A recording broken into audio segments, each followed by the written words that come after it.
आइए सुनिए, देखिए, समझिए सनातन सत्य। जैसी दृष्टि वैसी सृष्टि, दृष्टि विज्ञान। कुदरत, कुदरती रचना एवं कुदरत के कानून से शाश्वत सुख की प्राप्ति। जोधपुर के परम पूज्य महात्मा उपासक प्रोफेसर डॉक्टर सोहन राज तातेड़ के निर्देशन में सनातन सत्य। जैसी दृष्टि वैसी सृष्टि, दृष्टि विज्ञान।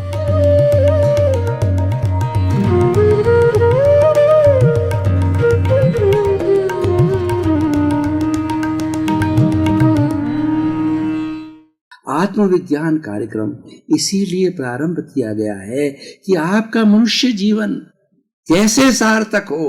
कोई क्रियाकांड नहीं, कोई धर्म परिवर्तन की बात नहीं, कोई गुरु शिष्य की बात नहीं, और न आपका कोई भी संसारिक कार्य है उसको छोड़ने की बात है या आपकी सोच को क्लियर करने की बात है।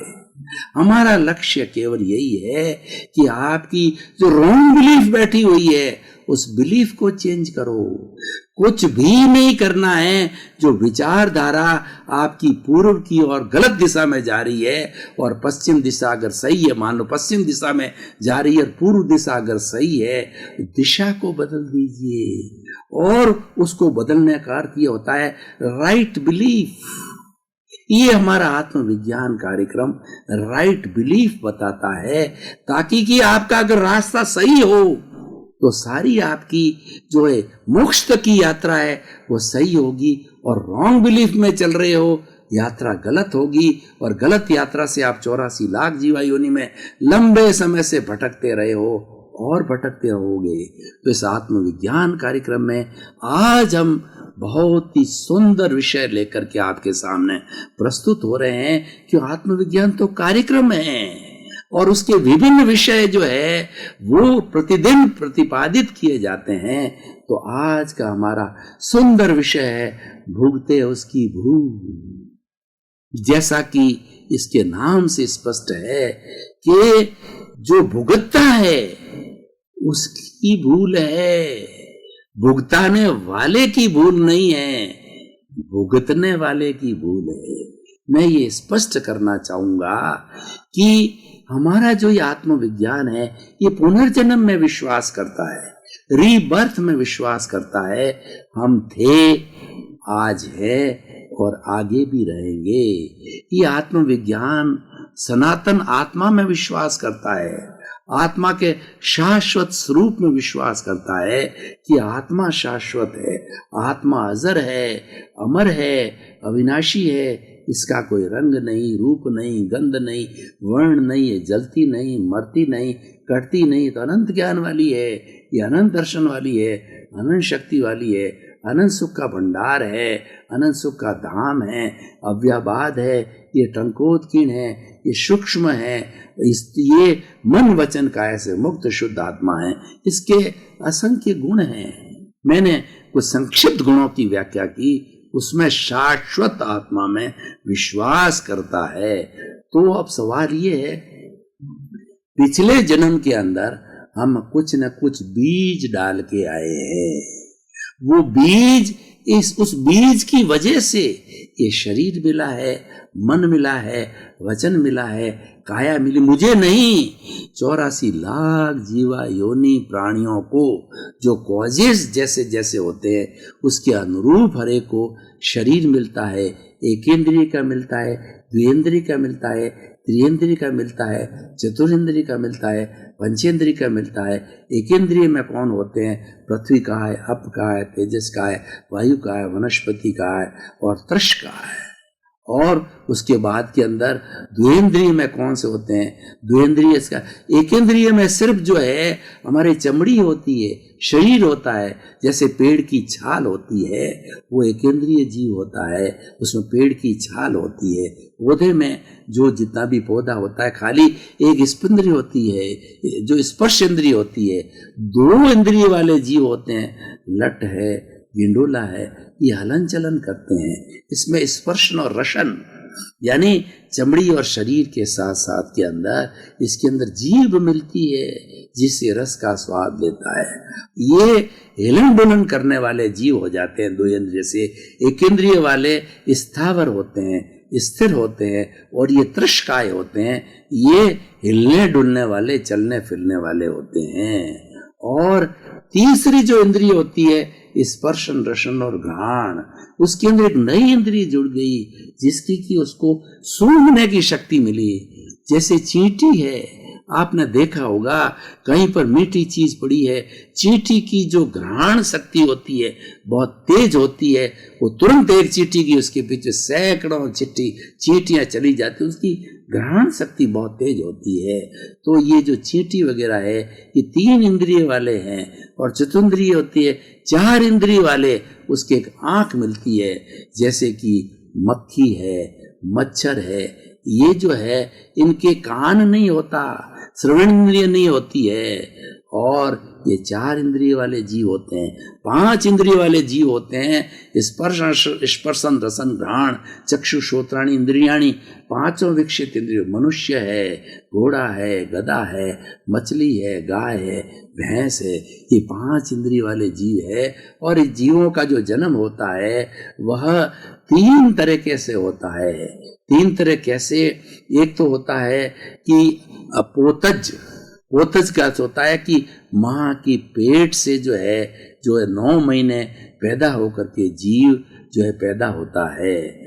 और एक समूर्छिम जन्म होता है, जब बरसात का सीजन आता है तो जिसके अंदर ठंडी हवा होती है, वह जलवायु होता है, प्राणवायु होता है, इन सब चीजों को मिलने से ऑटोमेटिकली जीव पैदा होते हैं। असंख्य जीव जब जो है चौमासा लगता है, जब तेज बरसात होती है, असंख्य जीव होते, वो मूर्छिम जीव जो होते हैं वो चतुरेंद्रिय होते हैं। और जो माँ के गर्भ से पैदा होते हैं, गाय है, भैंस है, मनुष्य है, ये पंचेंद्रिय होते हैं, वो चतुरेंद्रिय होते हैं, समूर्छिम वाले। और एक होते हैं जो कि तुरंत जैसे नरक गति और देव गति है, इनका जो शरीर होता है वो मोम की तरह होता है। और ये देव गति में जो जाता है वो जीव शैया पर जो है वो जीव टच होते ही जो है युवक हो जाता है, 16-18 साल का। ये उसका जन्मते ही वो जो देवता है वो युवा हो जाता है। और उसी तरह से नरक के जीव जो पैदा होते हैं वो कष्टमय जीव में पैदा होते हैं। जैसे हमारी सुराही होती है, सुराही के अंदर जीव जाता है, सुराही के टच होते ही उसके अंदर कंटीले होते हैं जो कि शूल की तरह होते हैं, उसमें से बहुत कष्ट होकर के उनको निकलना होता है, और नरक में जाकर के वो भी तुरंत बड़े हो जाते हैं। ये उनका जो शरीर होता है वो मोम की तरह हो जाता है, तुरंत पड़ जाता है, हमारी तरह हाड़ मांस का नहीं होता है, कपूर की तरह होता है, देव गति का और नरक गति का। और जो मनुष्य गति और तिर्यंज गति का होता है वो रक्तमय होता है, जिसके अंदर मांस होती है, मज्जा होती है, रक्त होता है, वो बनता है। तो इस तरीके से इनका मैंने आपको प्रसंगवश बता दिया। मैं आपको बता रहा था कि जो भुगतता उसकी भूल कैसे है, पिछले जन्म से करके लाए हैं, उससे ये 1 से 5 इंद्रिय का शरीर मिल गया। और ये शरीर हमको जब मिला उसके साथ साथ में तय हो गया ये 70 साल जिएगा, 80 साल जिएगा। आयुष्य कर्म बोलते हैं। उस आयुष्य कर्म को जो है इस जन्म के आयुष्य कर्म को साथ लेके आते हैं। अगले जन्म का आयुष्य जो है हमारे इस जन्म के भावों के अनुसार बदलेगा। ये और एक मैथमेटिक्स, एक आयुष्य कैसे बंधन होता है, पूरा एक विषय है आधा घंटे का, वो मैं टच नहीं करूंगा। तो हमने ये एक फिल्म लेकर के आए हैं। मान लीजिए 60 वर्ष की उम्र है, जन्म हुआ, ये उस फिल्म का स्टार्ट, और फिल्म का जन्म लेते ही माँ के पेट से निकलते ही उसको नाम दे दिया गया सोहन राज। मैं जैन जाति का हूं तो जैन जाति का ठप्पा लगाया। समाज ने कहा तुम जैन हो, तुम सोहन राज हो, तातेड़ तुम्हारे जाति वालों ने ठप्पा मारा तातेड़, तो ठप्पा मार के जीवन भर में सोहन राज तातेड़, सोहन राज तातेड़ जैन कहता रहा, 75 वर्ष से कहता रहा हूं। ये जन्म है, और उसके बाद के अंदर ये जो हर प्राणी की, मैं मेरी बताऊं या आपकी बताऊं, सबकी बताऊं, ये फिल्म चलती रहेगी प्रतिदिन। जैसे सुबह होगी शाम होगी, फिल्म के रिकॉर्ड खुलते रहेंगे।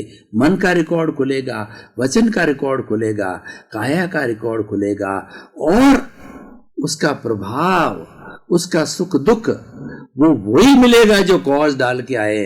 यही कुदरत का कानून है, यही सनातन सत्य है, यही आत्मविज्ञान है, यही सही दृष्टि है, यही सही सोच है।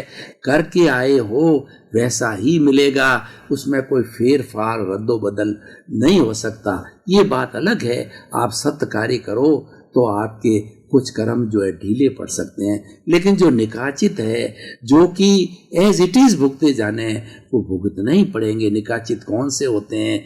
जैसे कि कैंसर की बीमारी का हो जाना, आदमी के घाटा लग जाना, आदमी का परिश्रम करे उसका फल नहीं मिलना, बीमारी होना, दुख होना, ये सब निकाचित है। और दूसरे जो होते हैं वो सजातीय होते हैं, थोड़े अदल बदल भी हो जाते हैं। हमने धार्मिक क्रिया की तो ज़्यादा दुख आने वाला हो शांत हो गया, भजन सुनने बैठ गए तो हमको वह तुम प्रदेशों में भुगतान तो अवश्य होता है, लेकिन वो सजातीय होता है। जैसे क्रोध है, अहंकार है, ये माया है, ये लोभ है, ये सजातीय जीव होते हैं, सजातीय कर्म होते हैं, जो कि आपस में सुख से दुख के अंदर, सत्ता से असत्ता के अंदर बदले फेर फार थोड़ा हो सकता है। और धार्मिक क्रिया करने से वो भी फेर फार कब होगा? हम अध्यात्म क्रिया करेंगे, हम प्रवचन करेंगे, स्वाध्याय करेंगे, हम ये मानते रहेंगे कि हम ज्ञाता हैं, दृष्टा हैं, सबको निर्दोष मानेंगे। मैं भी निर्दोष हूँ, अगला भी निर्दोष है, अगला अपने कर्मों के अधीन जी रहा है, मैं अपने कर्मों के अधीन जी रहा हूँ। वो अलग तरह के कर्म लेके आया है, मैं अलग तरह के कर्म लेके आऊँ। मैं क्यों दखल करूँ, क्यों टांग लगाऊं? मेरा उसके अंदर कोई चलने वाला नहीं, मेरा अधिकार नहीं है, क्योंकि वो तो अपने कर्मों के अधीन जी रहा है, मैं मेरे कर्मों के। इस तरीके से करते करते हमारे बदल जाते। अब मैं मूल विषय पे आता हूं कि मैं भुगत रहा हूं। मान लीजिए मेरे कोई बीमारी हो गई और वो बीमारी के अंदर मुझे वेदना हो रही है, तो भुगत मैं रहा हूं, तो ये भूल किसकी है? ये भूल मेरी है, वो किसी और की भूल नहीं है, क्योंकि ये पूर्व जन्म में मैं किसी न किसी को कष्ट दे के आया था, इसीलिए कष्ट मैं भुगत रहा हूं। तो भूल किसकी है? भुगतता उसकी भूल रहे। अब दूसरा उदाहरण देता हूं। मान लीजिए कोई व्यक्ति आपका 10,000 रुपये खा गया, आपने उसको उधारा दिया, बकायदा रिटर्न डॉक्यूमेंट है, चेक है आपके पास में, और आपका मित्र है, और उसने कहा कि मैं आपको लौटा दूंगा, मुझे आवश्यकता है। आपने खूब प्रयास किए, वो खा गया। तो अब प्रश्न ये है कि ये जो भूल आपकी है, सामने वाला तो निमित्त है खाने वाला, आपने पूर्व जन्म के अंदर उसके पैसे दबाए होंगे, वो निमित्त बन करके व्यवस्थित शक्ति ने, संजोग ने, कुदरत के कानून ने उसको भेजा है, और वो आपका पैसा हड़प करा। उसकी कोई गलती नहीं है, उसकी जो भुगता रहा है उसकी गलती नहीं है, वो तो निर्दोष है। उसको निर्दोष मानो, ताकि कि उसको एक निमित्त मानो, उसको व्यवस्थित ने भेजा है। और वो आया किस लिए है? आपका हिसाब बाकी। अगर आपका हिसाब बाकी नहीं होता तो वो हरगिज नहीं आता है, हरगिज आपके संपर्क में नहीं आएगा। मैं आपको भाई और बहनों एक उदाहरण देना चाहता हूँ कि 7 अरब की जनसंख्या दुनिया में है, और हम जिस गांव में रहते हैं सैकड़ों लोग होते हैं, और हम समाज में रहते हैं सैकड़ों लोग होते हैं। क्या हर एक व्यक्ति आपके संपर्क में आता है? आपके संपर्क में लिमिटेड लोग आते हैं, खासकर जो आपके परिवार के सदस्य होते हैं, वो जीवन भर साथ रहते हैं। पत्नी है, बेटा है, बेटी की बहू है, पोता है, या कोई जो भी है, बेटी है, वो आपके जो साथ रहती है। तो ये तो परमानेंट रहने वाले हैं। हम ट्रेन में जाते हैं तो कितने कितने लोग हमको मिलते हैं, उसमें से कोई हमारे थप्पड़ मार देता है, कोई गाली दे देता है, तो वो हम थप्पड़ मारने से हम दर्द महसूस करते हैं, गाली देने से हम इंसल्ट फील करते हैं। तो ये गलती किसकी है? ये गलती देने वाले की नहीं है, ये गलती आपकी है कि कोई न कोई आप ऐसे कॉज डाल के आए हो, जब तो वो निमित्त बन के आपको गाली दे रहा है, वो निमित्त बन के आपका घूंसा मार रहा है, वो निमित्त बन के आपको ठोक रहा है, वो निमित्त बन करके आपका बेटा आपका धन हजम कर रहा है, आपके प्रॉपर्टी से शेयर ले रहा है, वो करता कराता कुछ नहीं है, लेकिन वो तो नकद जमाई की तरह अपना हिस्सा मांगता, आपसे काम कुछ नहीं करता है, आपको कोर्ट में घसीटेगा, मैं आपका बेटा हूं, मेरा इसके अंदर काम कुछ नहीं किया, आपको सुख कुछ नहीं दिया, कमाया आपने, लेकिन वो बेटा होने मात्र से जो है वो आपका जो है उसमें भागीदार बन गया और कोर्ट के केस के माध्यम से जीत के पैसा आपका हजम कर लेगा, आपको ठोक के, मार के, पीट के घर से बाहर जो है फुटपाथ पे डाल के वो घर में आराम से अपनी जो बीबी के साथ में जिएगा और आप फुटपाथ पे सड़ते रहोगे या वृद्धाश्रम में सड़ रहे हो। ये सारा भूल किसकी है? ये हमारा अक्रम विज्ञान समझता है, बल कहता है आप मान के चलो, भुगतता है उसकी भूल है, बेटा भुगता रहा है उसकी भूल नहीं है, वो तो निमित्त है, उसको कोसना फालतू है, वो व्यवस्थित शक्ति ने उसको भेजा है और समय आपके कर्मों का उदय आया, वो निमित्त बन के आया है, क्योंकि निमित्त के बिना कर्म भुगते नहीं जा सकते।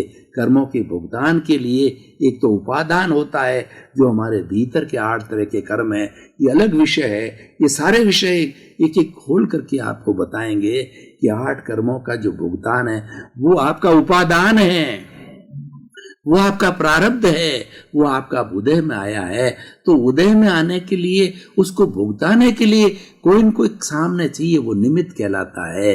आप डेबिट क्रेडिट करते हो बैंक का, तो डेबिट क्रेडिट के अंदर आपको चेक देना होगा, आपको चेक लेना होगा। जब डेबिट क्रेडिट होगी तो चेक माध्यम बना, वो फर्म माध्यम बनी, वो पार्टी माध्यम बनी, वो व्यक्ति माध्यम बना और वो निमित्त है।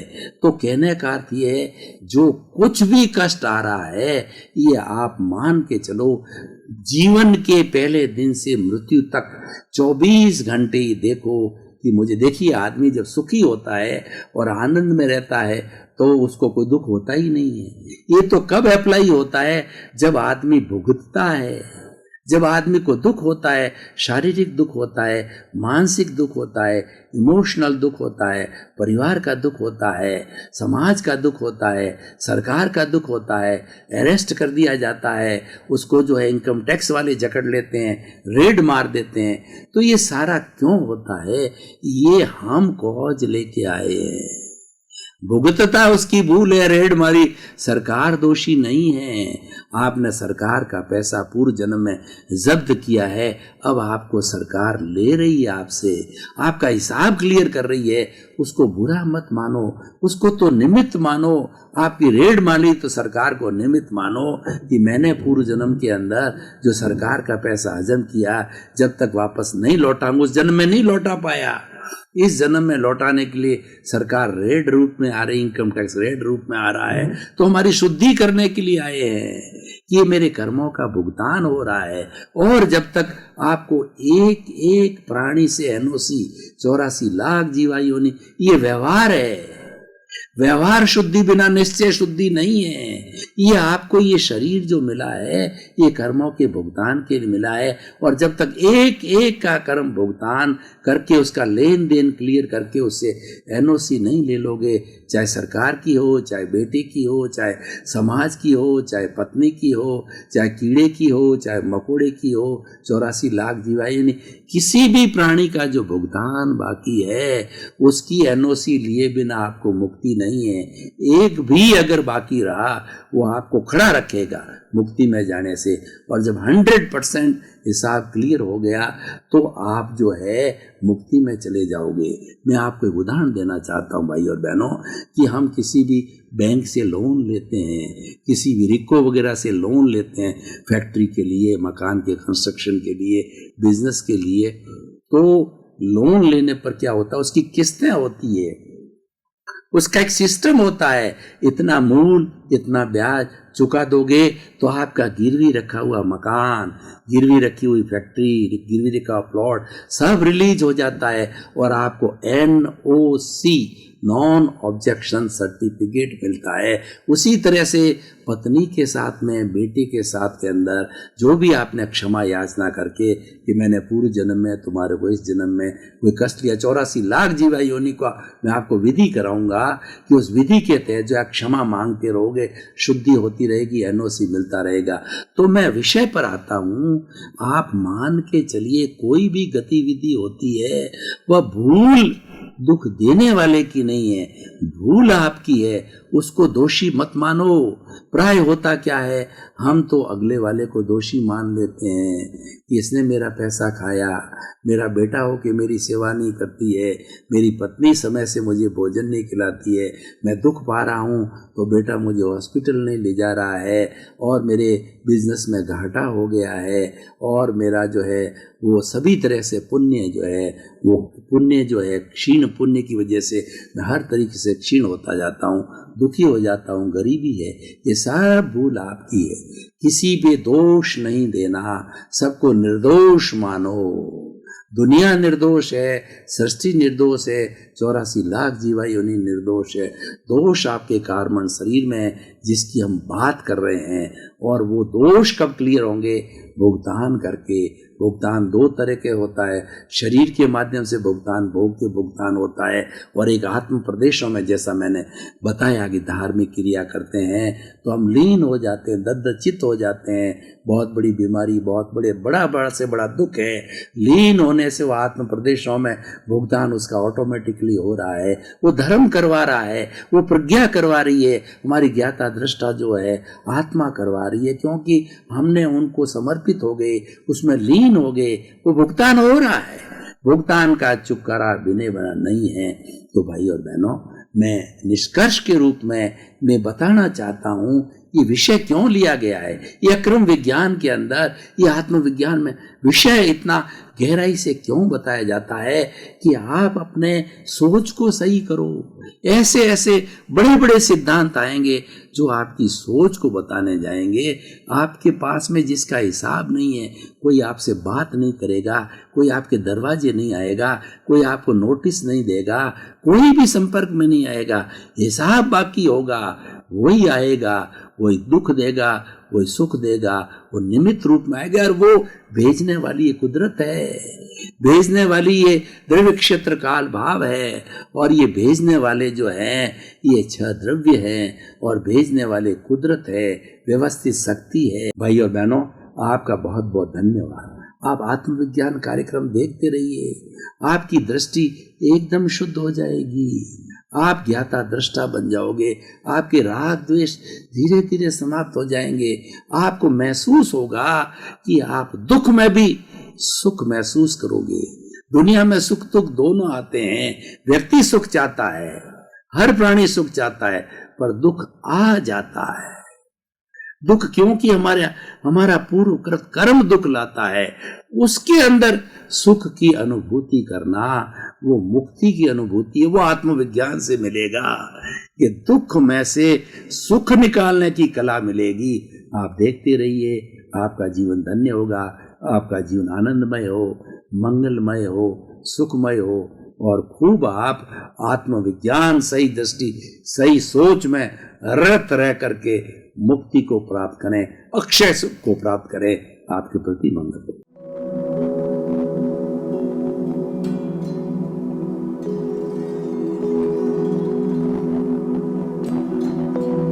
एक ऐसा अंतर्राष्ट्रीय ख्याति प्राप्त मानव जो गुरु प्रेरणा से पिछले 20 वर्षों से वानप्रस्थ जीवन जीते हुए 24 घंटे मानवता की सेवा में संलग्न है। एक ऐसा मानव जो अभी राष्ट्रीय, अंतर्राष्ट्रीय टीवी चैनलों पर 7,500 एपिसोड के माध्यम से सनातन सत्य, आत्मविज्ञान एवं पुनरुत्थान व्यवहार एवं निश्चय जगत के जीवनोपयोगी विषयों पर हृदय स्पर्शी प्रवचन कर चुका है। उस मानव का नाम है महात्मा उपासक प्रोफेसर डॉक्टर सोहन राज तातेड़। प्रोफेसर तातेड़ द्वारा योग, दर्शन, शिक्षा विषयों पर रचित पीएचडी स्तर के 250 शोध ग्रंथ भारत के 100 प्रतिष्ठित विश्वविद्यालयों में शोधार्थी पढ़ रहे हैं तथा वे सभी शोध ग्रंथ वहां की सेंट्रल लाइब्रेरियों में उपलब्ध हैं। महात्मा सोहन राज ने अभी तक हजारों स्कूलों, कॉलेजों, विश्वविद्यालयों एवं संस्थाओं में सेमिनार, वर्कशॉप, कैंप लगाकर लाखों विद्यार्थियों को योग, दर्शन, शिक्षा का प्रशिक्षण देकर उन्हें सुसंस्कारित किया। डॉक्टर तातेड़ ने भारतीय संस्कृति उत्थान के 4000 से अधिक समसामयिक विषयों पर आर्टिकल लिखकर ऑनलाइन जर्नल, पत्रिकाओं, वेबसाइट्स पर प्रकाशित किया, जिसका उपयोग लाखों पाठक कर रहे हैं। उपासक तातेड़ के 5000 से अधिक आज का सुविचार, आज का शुभ संदेश, आज का मंगल भावना योग आदि चिंतन websites, Twitter, blogger, Facebook, YouTube माध्यमों से लाखों लोग अपना जीवन निर्माण कर रहे हैं। मानवता के मसीहा ऐसे महामानव महात्मा सोहन राज तातेड़ के प्रोफाइल को अभी तक विश्व के 20 लाख दर्शक यूट्यूब पर, 12 लाख गूगल पर एवं लाखों दर्शक फेसबुक, ब्लॉगर, ट्विटर और इंस्टाग्राम पर देख चुके हैं।